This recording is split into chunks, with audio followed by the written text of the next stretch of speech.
Okay. Right. Well, as we're still waiting for a couple people, we'll start right at 12:03. We must be getting pretty close to that. Yep. Um, I just want to note that the bills that we're going to talk about today are the ones that are currently in play in Augusta.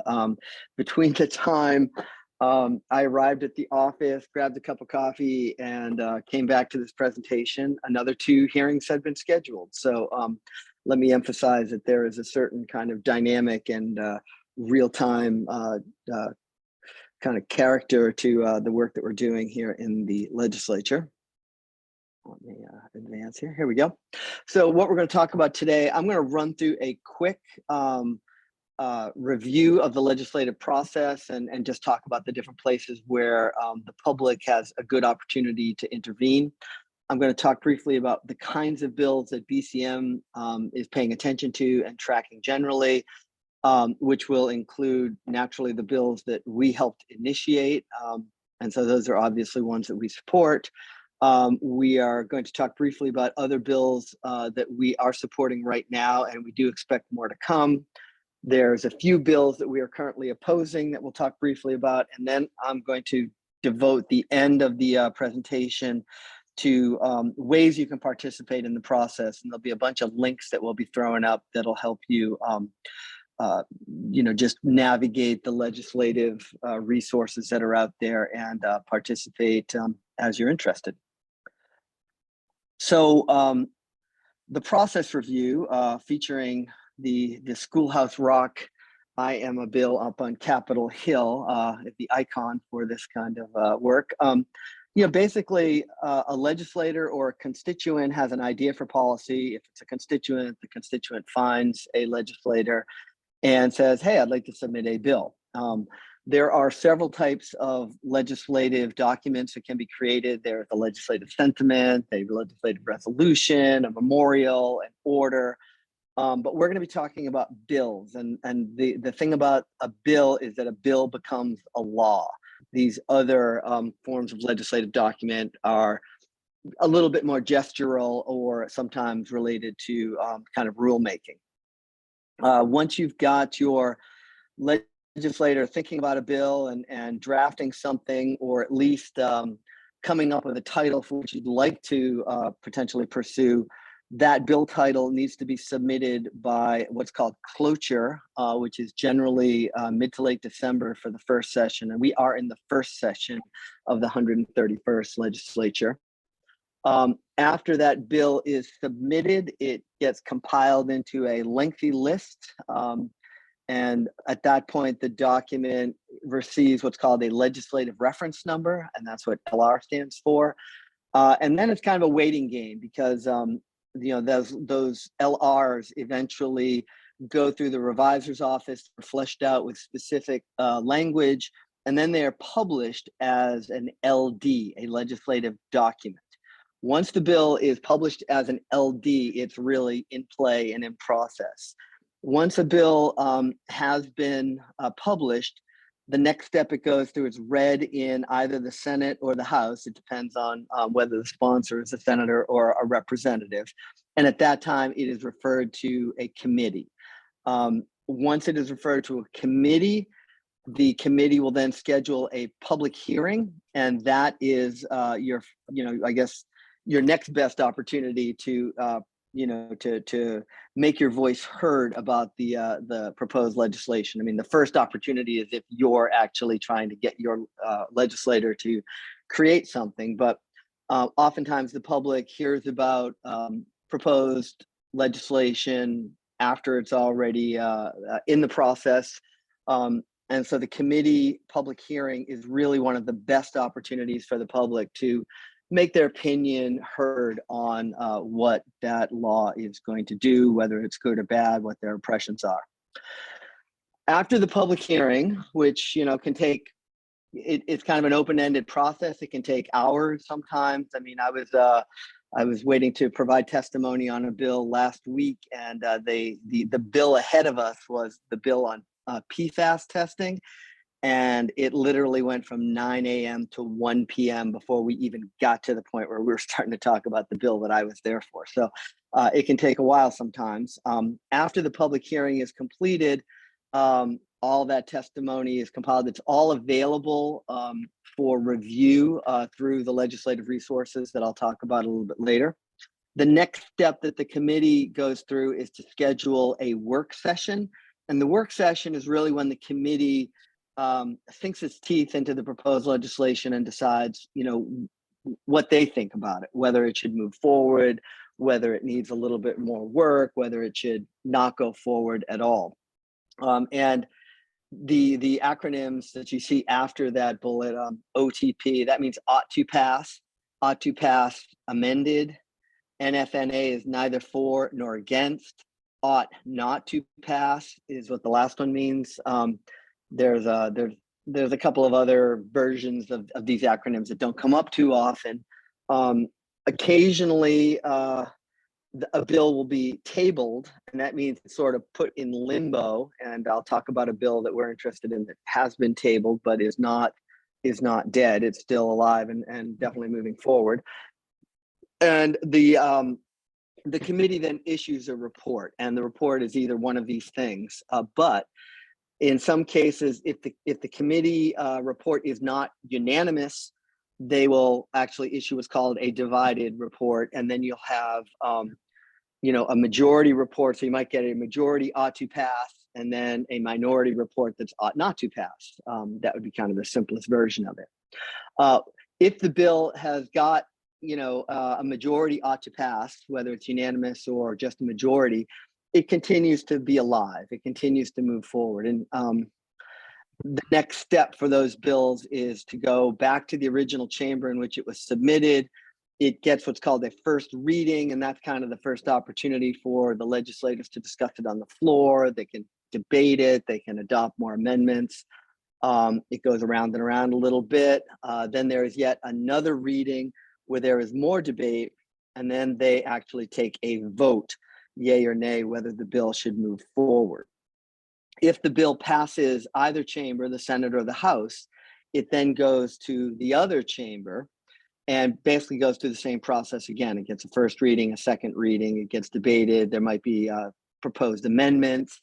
And eventually, if the bill is passed in the same form in both chambers, it is engrossed at that point, is what they call it, where they take all the proposed amendments, they mash them together, they come up with a final version of the bill.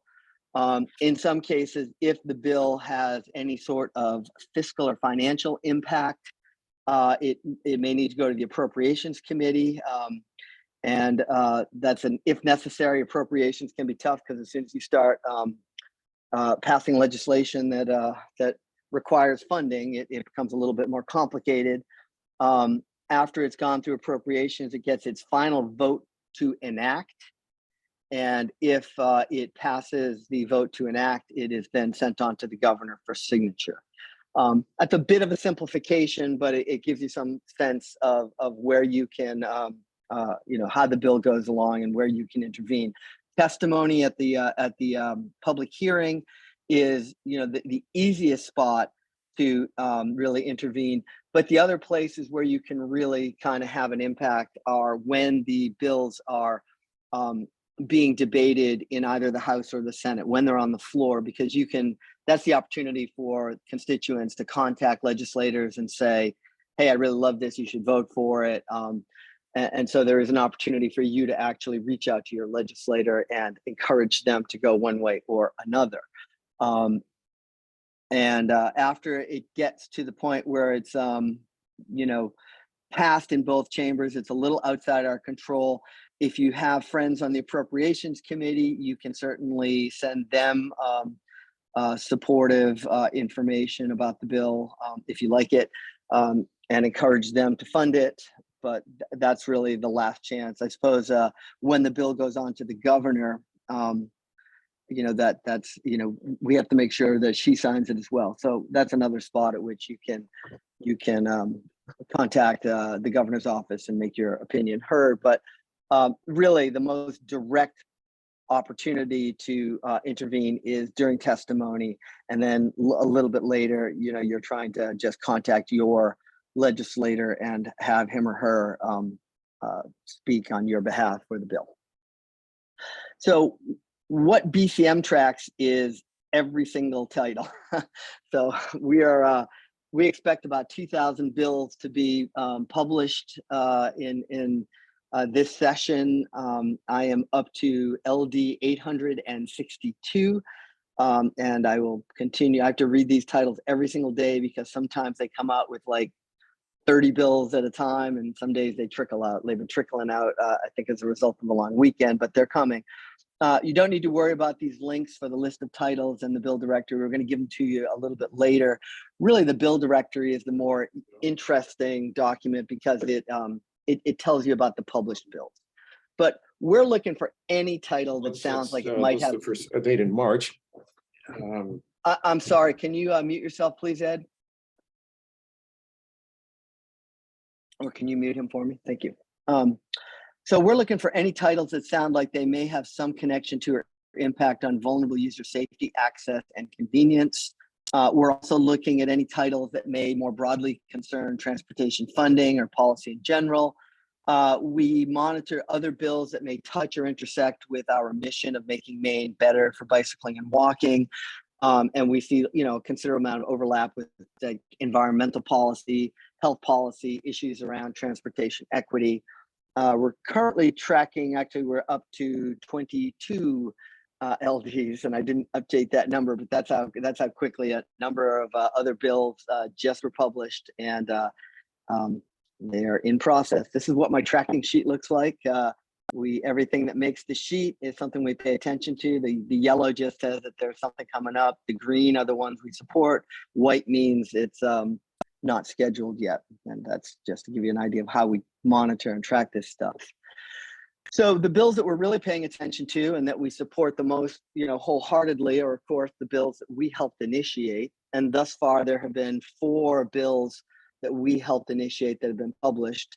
I apologize for not presenting them in order here, but LD 216, LD 730, LD 256, and LD 527, which I'll talk about in a little bit more detail, are all bills that we had a hand in helping to write and work very closely with legislators to move forward. We've got a few other bills that we are waiting to get published that we were also involved with, and that would be an act to create a micromobility study committee, a bill to permit the use of automated speed enforcement in school and work zones, an act to regulate the operation of micromobility devices on public ways, and an act to create shoulders on roads leading to state parks and other significant destinations. That last one was sort of a request out of left field, and I just offered some suggestions that the legislator wound up taking. So I'm paying attention to that one. So in a little bit more detail, bills that have been published that we have been acting on include LD 216, which is essentially an extension of the exemptions that are available to logging roads and motorized trail and mountain bike trails, get that extended to hiking trails. And the statute that was created in 2022 that provided that exemption to mountain biking trails, it sounds a little bit too much like it only applies to mountain bike trails. And so I was contacted by some nonprofits that build trails for hiking purposes. And they were like, hey, can we actually get language into the bill or into the law that also exempts hiking and similar trails? And the background of this is basically the DEP stormwater regs require permits when you impact an acre or more of land, and on a trail project, that's typically something that's 5 miles long and about 2 feet wide. And as I said, we were contacted to try and add hiking trails. DEP supports this move.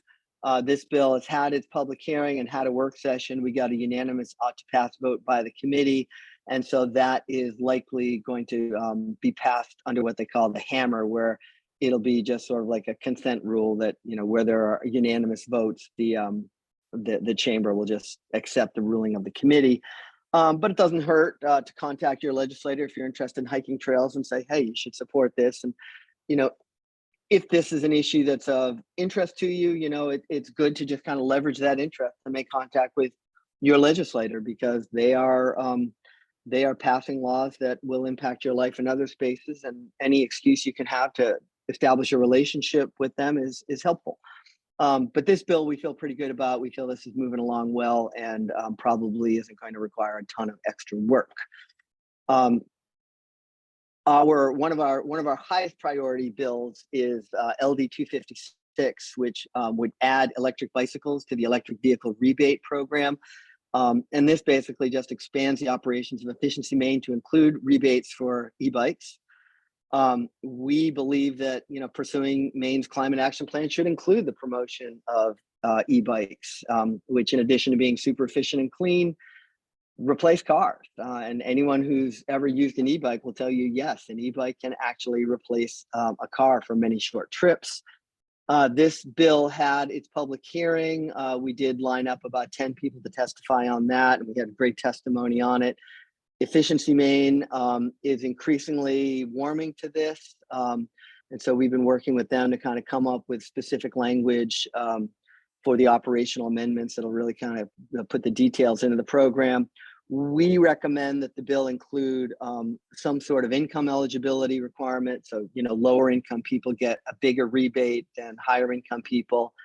We prefer that the e-bikes be purchased through a bike shop, because we like to know that the bikes are going to be properly assembled, and that the person who's buying the bike has a place where they can bring it to be serviced if necessary. There is some possibility that direct-to-consumer sales may also be authorized, but we'll see what finally comes out of the process. We are emphasizing that cargo and utility bikes be really emphasized in this program, so that bikes that are going to be used for transportation, commuting to work, running errands, or hauling cargo. And the picture you see to the left here is of a cargo bike that was loaned to us, that we subsequently loaned to a brewery up in Brunswick, and they were actually loading that front thing up with kegs of beer and delivering it to local businesses. So it's a great demonstration of the functional utility of these cargo bikes. The last thing that BCM really was pushing for is good funding. There are a number of these programs across the country. If they're not robustly funded, they tend to run through their allocation pretty quickly. We suggested $500,000. The committee has pushed back on that a little bit. I'm hoping that we're going to get somewhere between $100,000 and $250,000 for the pilot run. And we're kind of waiting to see what happens next. But this is a good one that if you're interested in e-bikes and you'd like to see a rebate program enacted, you should track down your legislator and tell them that they should support this bill, because it really provides an alternative to cars for trips up to about 10 miles. We will be offering some e-bike demos later this spring. So if you've never been on an e-bike, we hope that you can take advantage of our programming to get you on one. And they are transformative. They don't replace your bike; they replace your car. So you still have to have a nice bike too. Another bill that we helped write is LD 527. This is one that we worked on with Dan Ankles up in Brunswick. And the red bar lets you know on the left here that this has a hearing upcoming. So if you're interested in commenting on this, you'll be able to do that on March 2nd at 1 p.m. And again, you'll get more information about how to access details. But basically, this would enable towns to almost unilaterally reduce speed limits to 25 miles per hour on certain roads. And this is where I kind of came in, because the threshold of 35 and under, where people are often, if it's posted 35, people are doing 45. So the idea is that from 35 and under, and with low volume, under 6,000 cars, a town can reduce the speed to 25 miles per hour without a speed study. This would permit towns and cities to create what are called bike ped zones. And I also added that the towns and cities should be able to deploy traffic calming installations to really kind of force reductions in speed using things like flexible delineators. Some of you may be familiar with some of the projects I've done around the state that measurably slow cars down. And the reason this bill is happening is, there are lots and lots of complaints about speeding, but the process to reduce speed limits is really slow. It's completely dominated by the Maine DOT, and it's driven by a methodology which actually can result in speed limits going up. So if you petition to have your speed limit reduced on a road that you feel strongly about, and they go through their process and the 85th percentile is higher than the posted speed limit, it is entirely possible that the DOT, being motivated just by the numbers, will raise the speed limit. This was very frustrating to a lot of municipalities, a lot of neighborhoods. And so this bill is trying to give a little bit of authority back to municipalities to, on certain roads, enact lower speed limits. And the reason I really started at 35, because the drop from 35 to 25 won't create such a speed differential that you're creating, a great hazard. If you had a 50-mile-per-hour road and you're like, you're going to let the town just unilaterally drop that speed to 25 miles per hour, the likely outcome of that would be a lot of rear end collisions. And so, again, we tried to come up with a bill that was pragmatic and passable, and might even, engineers may be okay with this. So we'll see what the DOT and the state police have to say about it when this one goes on. This one is going up for a hearing on March 2nd at 1 p.m. in the Transportation Committee. I should have added here, because again, I just added that bills that just get added for hearings. This is one you can testify on. Love to have you testify on this one. If you've got a road that you feel people are driving too fast on, and it's posted at 35, but it really should be 25, great opportunity for you to actually speak to the committee and let them know. But this is one that we feel is needed because the process has to be streamlined a little bit more. Another perennial favorite of ours is LD 730, enact to provide traffic safety education in the schools. This is the third time we have brought a bill like this before the legislature. Worked with, again, Senator Maddie Daughtry on this one, who also sponsored the e-bike bill. And very simple, it would just require 1 hour of age-appropriate education between grade 2 and 12. And, we'd talk, for the little kids, would get talking about, what side of the street do you walk on? What's the safe way to cross the street? Middle school kids might get a lot more about, bike operation, and actually even framed a little bit as first driver's ed classes. The kids who are in high school might get more conversation about driving behavior, and how you should operate a motor vehicle when you see bicycles or people walking on the roadway. And contextually, this is something we have felt has been needed forever. I mean, we've been running an education program for the DOT for over a decade.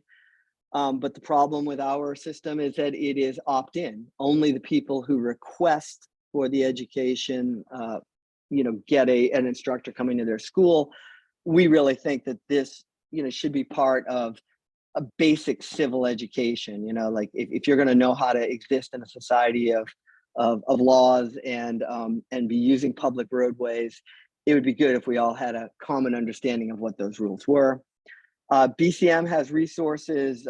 Some are ready to go, some are still in development, but we have enough that we feel that we could actually help teachers provide an hour of age-appropriate education between grade 2 and 12 tomorrow.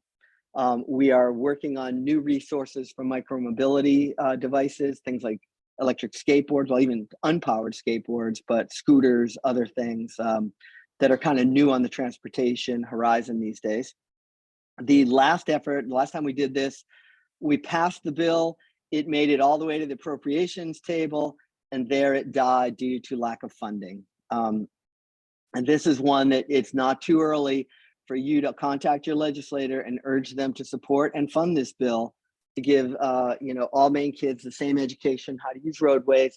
If you have friends who are teachers, this would be a great one for you to reach out to them on, get their opinion on, and urge them to get involved with the process, because really hearing from educators is going to be really helpful in moving this bill forward again.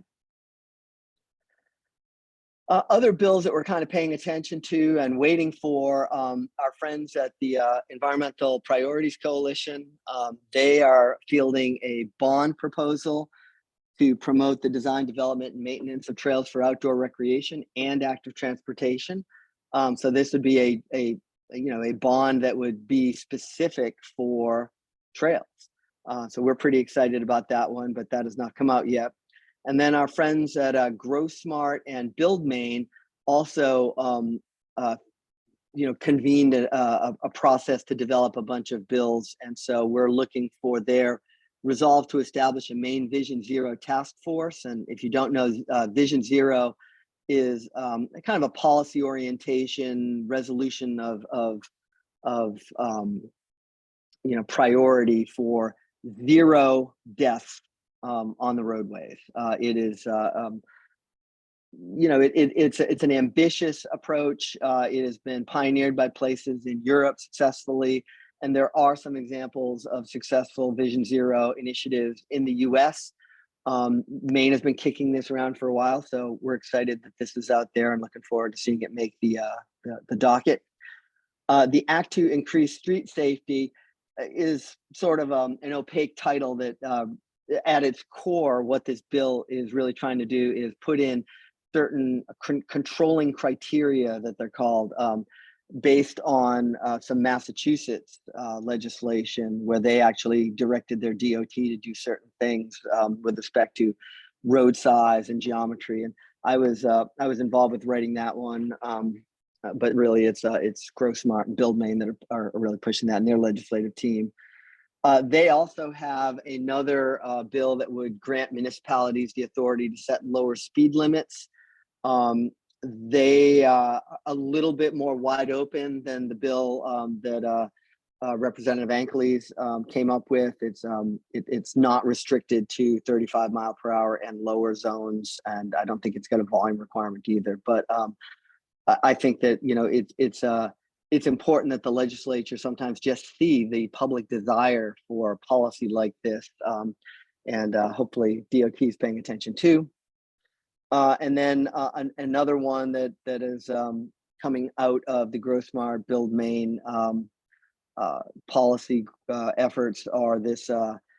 It's basically a public transit funding bill that they're just trying to figure out ways to make public transit work in a rural state like Maine and really kind of give it the funding that would make it a viable alternative to driving your car everywhere. Other bills that we support, that was a little out of order. I apologize for that, but not disastrous. LD 145. This is one that's actually one of our higher priority bills. This would increase penalties for driving with a handheld device. So back I think it was 2 years ago, there was a law passed that outlawed using handheld devices, but the penalties were pretty mellow. This bill proposed by Representative Ziegler would basically increase the penalty for a first offense by a factor of 10. So you jump from $50 to $500. A second offense is $250 raised up to $1,000, and then it adds you lose your license if you drive 3 times and you get caught being distracted. Distracted driving is a significant cause of crashes. We think that raising penalties may help deter offenders and send the message that society views this as a serious issue. BCM is generally concerned when fine amounts are too low because it sends an implicit message that, well, maybe this isn't a big deal. And we oppose the reduction of speeding fines, and we actually support the elevation of penalties for distracted driving. And this is one that, again, you can submit testimony on. The time frame is a little short on this one. This one is up for a hearing tomorrow at 10 a.m. in the Transportation Committee. You're welcome to submit testimony in support of this bill, saying, yeah, we agree that the fine should be raised. And you'll have opportunities down the road, hopefully, to contact your legislator and urge them to support this legislation. There are a couple of bills about railroad trail corridors, and it's actually since I arrived here this morning, there have been an additional 3 trail corridor bills that have been published. Basically, these 2 are especially important because they reflect that the rail use advisory councils that are supposed to be assessing what the best and highest use of these rail corridors, which are currently unused by rail, should be. And 2 of these rail use advisory councils, the one for the Berlin subdivision between Portland and Auburn, and the other for the Mountain Division line, have both issued recommendations for trails. Our perspective is, let's get going. They should be built. We're going to support these. These bills basically direct Maine DOT to get started. It's important to remember that all trails are interim in Maine. Under state law, if they put in a rail trail and then it turns out that, well, rail is feasible to bring back, it's going to make money, it's sustainable, the trail could well come up and be replaced by rail. But that's not looking likely in the 10 to 25 year time frame. And so BCM's position on these corridors is put in the trail now. Let's get these trails, these corridors, doing something beneficial for the people of Maine, for the economy, for tourism, for all of it. You might hear people talking about rail with trail, which would be a situation in which you have a rail line and then a multi-use trail next to it. It seems like a good compromise.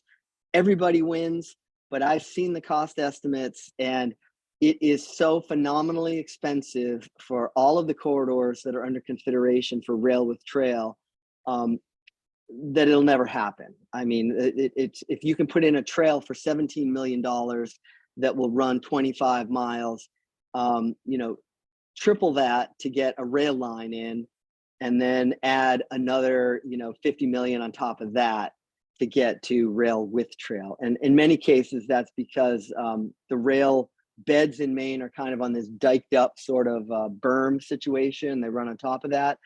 And so to put the trail in, you'd have to put in retaining walls or cantilever some sort of trail platform off the side of those berms. Just phenomenally expensive.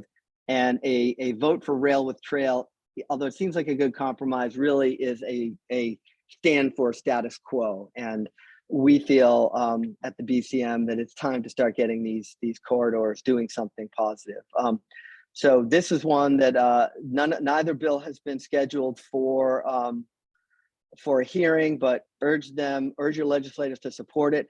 I will say that LD 404, which is the Mountain Division line implementation recommendation, is likely to move forward. That one is a bill that was submitted by the Maine DOT. So that's one that they're aware of the ruling of the Rail Use Advisory Council, or RUAC for short, and the commissioner is aware of that bill and is supportive of it. So 404 is an exciting bill because it means we might finally see the Mountain Division line finished out. So bills that we oppose, and only 3 so far, so this will go pretty quick. One is LD 552, which is an act regarding the definition of reportable accident. And to begin with, BCM hates the phrase accident. We prefer the word crash, because an accident sounds like it was, an act of God, something that was just completely out of your hands. And most of the time, crashes are the result of bad decisions. Yes, you may not have intended for it to happen, but if you were, talking on your cell phone while picking up a donut on the floor and were fully distracted, those were bad decisions. And if you result in a crash. So we don't like the word accident. We're going to let it slide because that's the word in statute. But this bill would raise the threshold of property damage to $2,000 before a police report would need to be submitted. So currently, the threshold is $1,000 or personal injury. And this would raise that threshold of property damage to $2,000 or personal injury. We don't like that because it seems to be leaving a damaged bicycle, behind and unconsidered in the event of a crash. If you're riding a carbon frame bicycle and you're hit by a car, and that bicycle is a $3,000 bike, and you crack your frame, and it's going to cost you $1,500 to replace it. Under current rules, that would actually be high enough or damaged enough that it would necessitate a police report, whether or not you're injured as well. And we just feel that this bill is kind of ignoring the damage that sometimes happens to bicycle riders and their equipment when crashes occur. One of our board members is a very skilled lawyer and is working with us on this one. And, one of the things that we're toying with is, turning our back on the $2,000 raise, but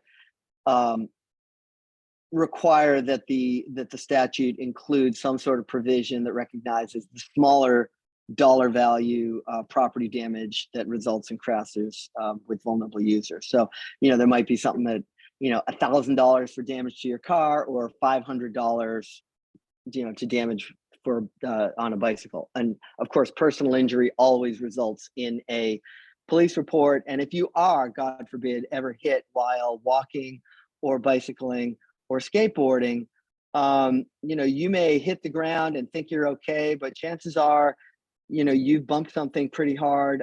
It's actually worth it to make sure that the police are issuing some sort of report on this. A bruise is personal injury, and what we've learned over the years is sometimes people get up and they're like, "Oh, I'm fine. I want to get away from this whole situation." They run home, and then 12 hours later they wind up in the emergency room because it turns out they had actually ruptured their spleen and didn't realize it at the time. So it's best to be a little bit cautious in these crashes and make sure that the police are actually responding. Is something you should always request if you're in such a situation. The other real problem with this bill is that if it cuts out a lot of vulnerable user crashes where property damage occurs, but personal injury is minimal or are not present, we lose all the critical safety data that informs both police programming and the details that they do, but also, where the Maine DOT puts money for projects.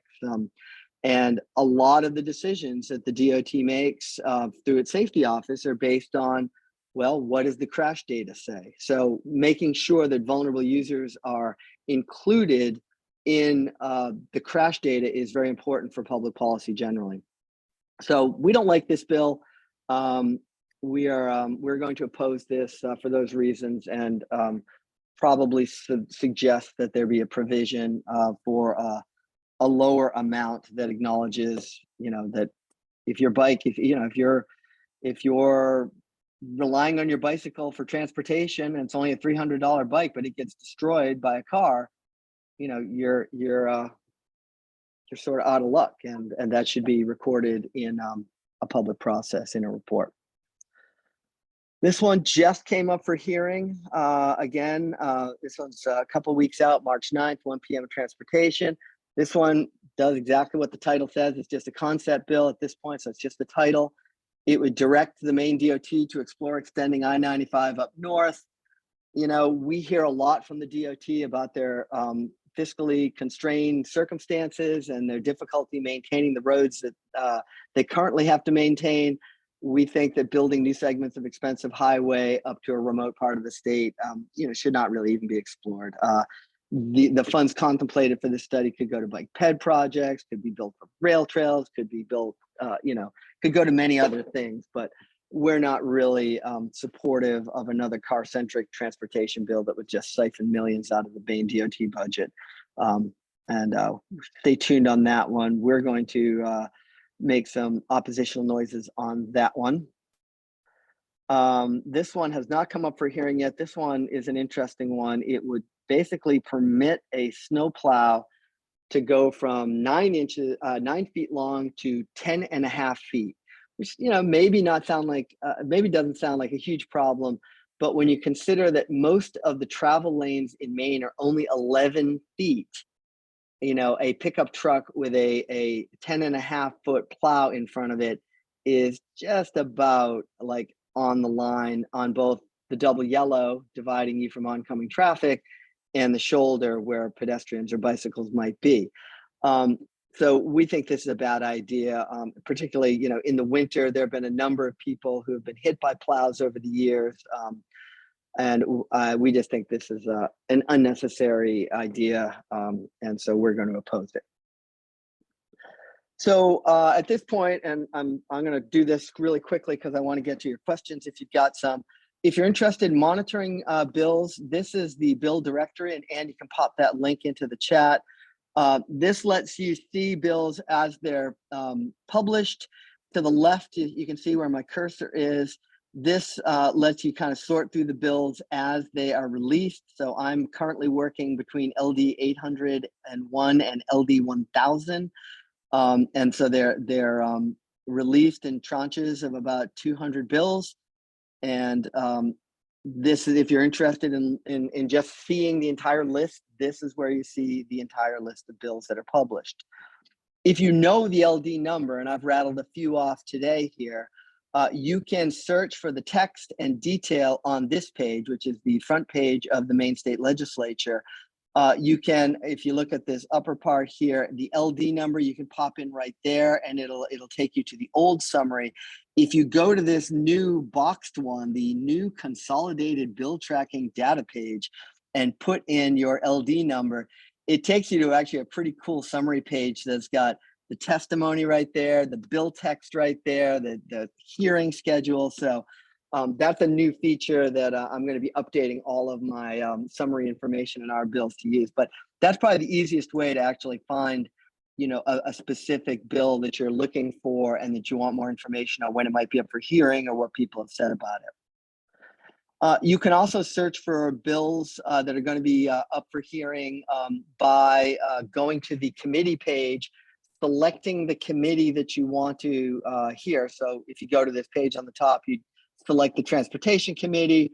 It'll take you to a page that'll show you the hearings for that week, and then you can easily navigate further out and see what they've got coming at you. If you see a hearing that you want to participate and you want to submit testimony at it, you can do this remotely and online using the link there, mainelegislature.org/testimony/. And that's a screenshot of what that page looks like. You're going to be always selecting public hearing, and then it'll run you through a couple of other pages that give you prompts about what to do. You can also, you can just copy and paste text into a window, or you can upload a PDF. I do recommend that you use a PDF if you're going to send anything to the legislature. Don't use Word docs, don't use Pages docs or some other obscure text editing format. PDFs are the most universal and stable document to use in public contexts.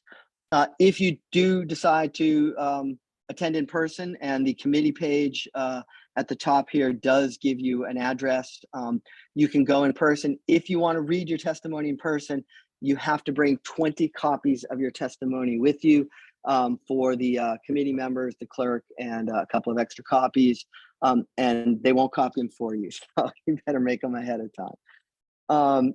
Finally, if you want to contact your legislator, I think the easiest way to do this, because some of us, may not know who our legislators are, you can go to either of these links, and Anne, I assume you've been popping those links into the chat as we've been going here.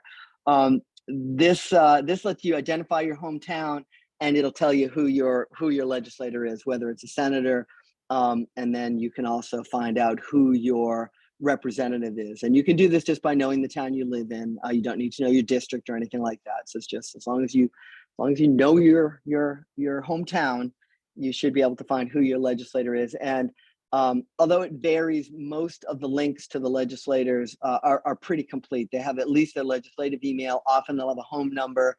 They'll have an office number, and you can, phone calls are great. I mean, in person is probably the best thing to do. And sometimes if you're really motivated, you could reach out to your legislator and say, hey, can we meet for a cup of coffee? That would be phenomenal, but they're massively busy. So you might wind up leaving a voicemail or catching them on the phone. Sending a physical letter is nice. Emails are also an option, but all of these strategies are useful for making contact with your legislator.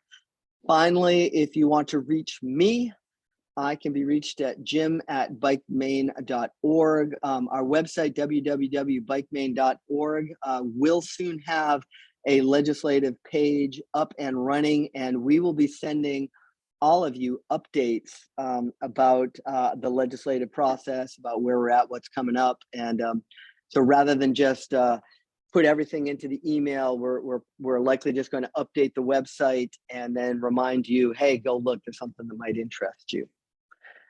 That's it. At this time, I'm going to stop the share and open it up for questions. And I'm sorry, we only have about 12 minutes left, but there was a lot of stuff to cover and wanted to get through it all. So any questions? You can mute for 1 second.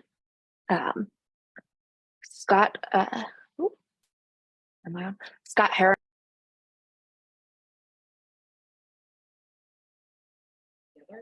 It's such a lopsided metric that only considers one group of stakeholders, people who speed in cars. You're muted at the moment, Anne. Sorry.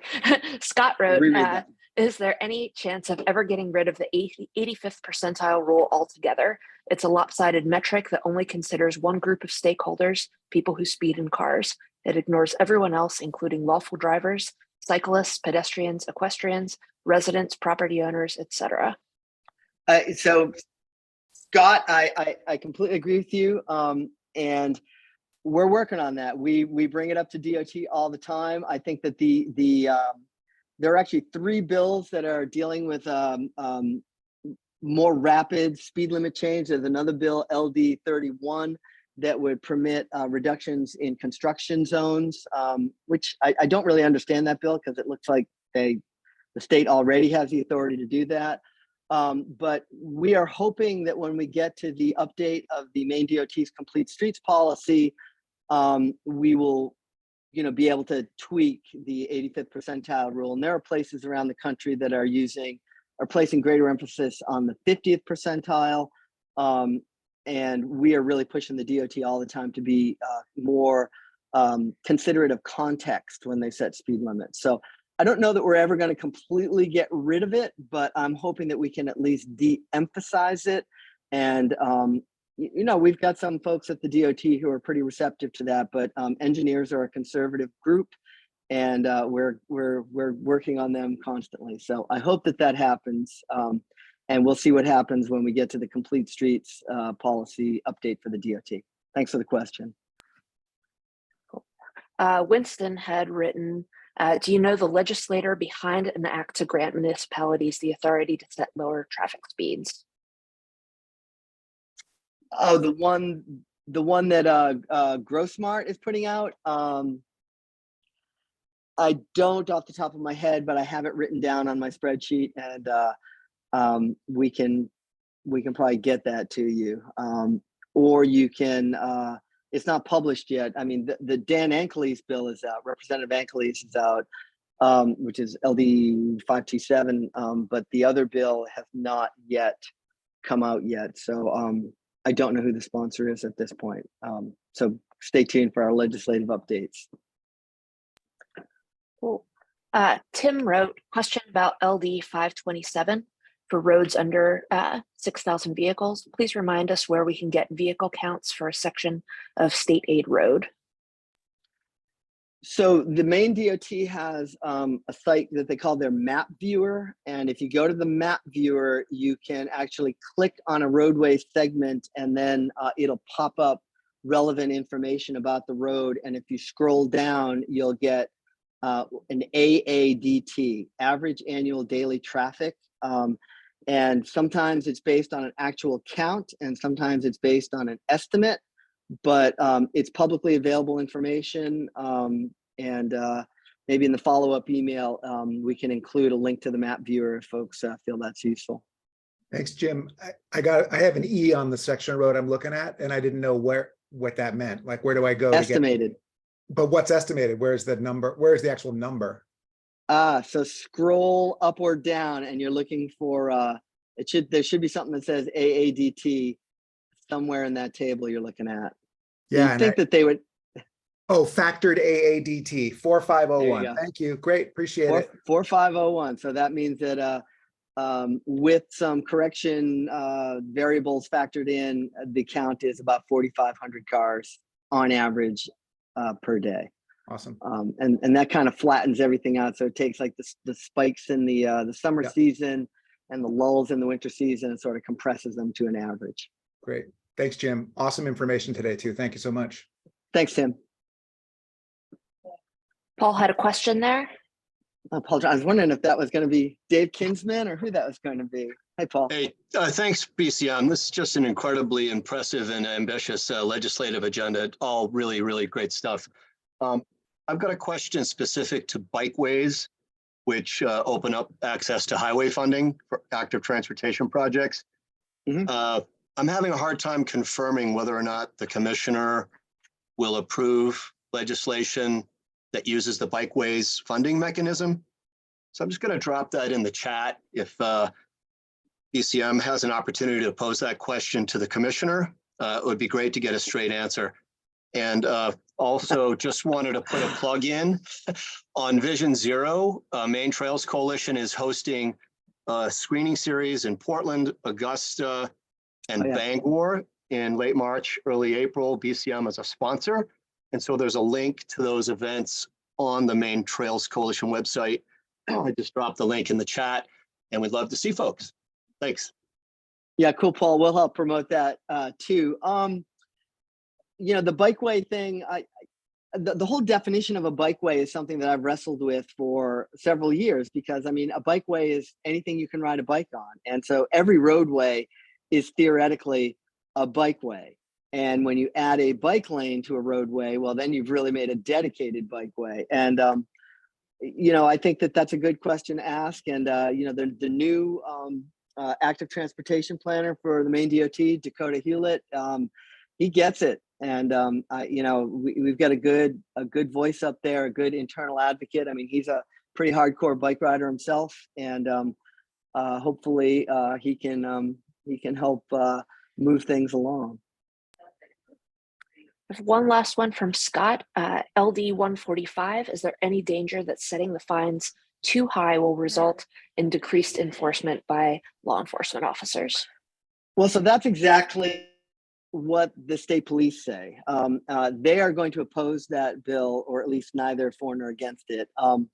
And their concern is that, you know, the officer who pulls over, you know, the single dad in a beater car, and they're going to give him a $500 fine, is going to feel really bad about doing that, and they're going to use their discretion and let them go. And so they're going to issue fewer tickets.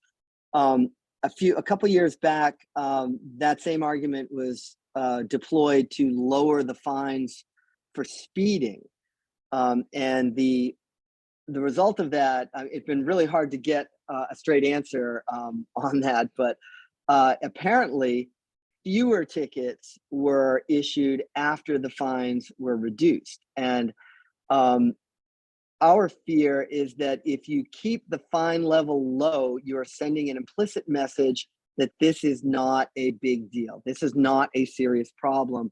We feel that raising the fine limits, and we're going to be, I'm trying to get more speeding ticket data, because I think that that's a good analog to this sort of legislation and the conversation we're having about, you know, what is the impact of a high fee on officer behavior. You know, it's not clear to me that every officer is going to give everyone a pass, but that is a concern that the state police have. Our position is that distracted driving and speeding both are serious societal problems, and there should be robust penalties for violating those norms and rules. Yeah, we got time for one more. Okay, this is a question about LD 527 from Winston. Why 6,000 cars? Turns out that's an, here, you get mute yourself, thank you. Getting that echo.